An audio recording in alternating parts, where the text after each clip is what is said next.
বিশ্ববিদ্যালয়ের শিক্ষার্থীদের নিয়মিত শিক্ষার পাশাপাশি বিভিন্ন পেশায় দক্ষ করে তুলতে প্রশিক্ষণ প্রদানের জন্য আজ প্রধানমন্ত্রীর কার্যালয়ে জাতীয় দক্ষতা উন্নয়ন কর্তৃপক্ষের সঙ্গে ঢাকা বিশ্ববিদ্যালয় ও জাহাঙ্গীরনগর বিশ্ববিদ্যালয়ের পৃথক দুটি সমঝোতা স্মারক স্বাক্ষরিত হয়।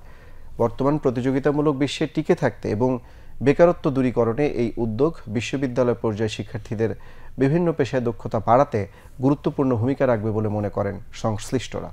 রিপোর্ট দিনার সুলতানার। প্রাতিষ্ঠানিক ও পেশাগত শিক্ষার পাশাপাশি সুষ্ঠু প্রশিক্ষণের ব্যবস্থা দক্ষ ও ভালো কারিগর তৈরিতে কার্যকরী ভূমিকা রাখে, এটা প্রমাণিত। আর তাই বিশ্ববিদ্যালয়ের শিক্ষার্থীদের নিয়মিত শিক্ষার পাশাপাশি বিভিন্ন পেশায় দক্ষতা প্রশিক্ষণের লক্ষ্যে জাতীয় দক্ষতা উন্নয়ন কর্তৃপক্ষ এবং ঢাকা বিশ্ববিদ্যালয় ও জাহাঙ্গীরনগর বিশ্ববিদ্যালয়ের মধ্যে পৃথক দুটি সমঝোতা স্মারক স্বাক্ষরিত হয়।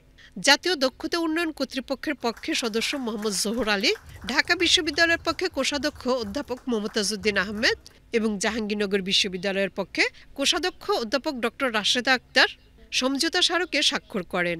দক্ষতা উন্নয়নের মাধ্যমে তরুণ প্রজন্মকে তাদের পেশায় কার্যকরী ভূমিকা রাখতে এ সমঝোতা স্মারক গুরুত্বপূর্ণ ভূমিকা রাখবে বলে মনে করেন বিশ্ববিদ্যালয়গুলোর উপাচার্যরা।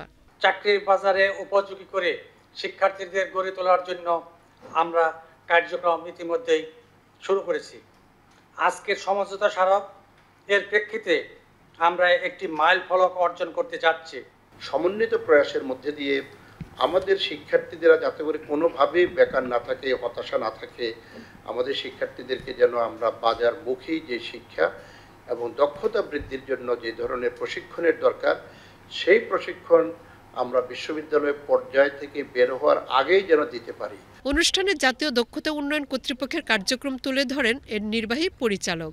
এ পর্যন্ত আমাদের 718টি দক্ষতা প্রশিক্ষণ প্রদানকারী প্রতিষ্ঠান এনএসডিআর আওতায় নিবন্ধিত হয়েছে। তার মধ্যে 598টি প্রশিক্ষণ প্রদানকারী প্রতিষ্ঠানকে কোর্সের অনুমোদন প্রদান করা হয়েছে। 99টি কম্পিটেন্সি বেসড কারিকুলাম এ পর্যন্ত আমরা করেছি। দক্ষতা প্রশিক্ষণের জন্য এনএসডিআর আওতায় এ পর্যন্ত সার্টিফিকেশনের মধ্যে এসেছে 852 জন ট্রেইনার ও অ্যাসেসর। প্রধান অতিথির বক্তব্যে প্রধানমন্ত্রীর মুখ্য সচিব তোফাজ্জল হোসেন মিয়া বলেন, বর্তমান প্রতিযোগিতামূলক বিশ্বে টিকে থাকা এবং বেকারত্ব দূরীকরণে বিশ্ববিদ্যালয় পর্যায়ের শিক্ষার্থীদের বিভিন্ন পেশার দক্ষতা প্রশিক্ষণের উপর জোর দিচ্ছে সরকার। গ্রাজুয়েশন যখন হয়ে যাবে তখন আমার ইন্টারন্যাশনাল সাপোর্ট মেজার্সটা আমার কমে যাবে, আমার লো কস্ট ফান্ডিংটা আমার গ্লোবালি কমে যাবে, WTO-তে আমার নানা রকম রেস্ট্রিকশনস আমাকে কমপ্লাই করতে হবে। তো এগুলো করতে গেলে তো আমাদের হিউজ ইনভেস্টমেন্ট দরকার। 2031-এ বলছি যে আমরা উচ্চ মধ্যম আয়ের দেশ হব, 2041-এ আমরা একটা উন্নত সমৃদ্ধ দেশ হব।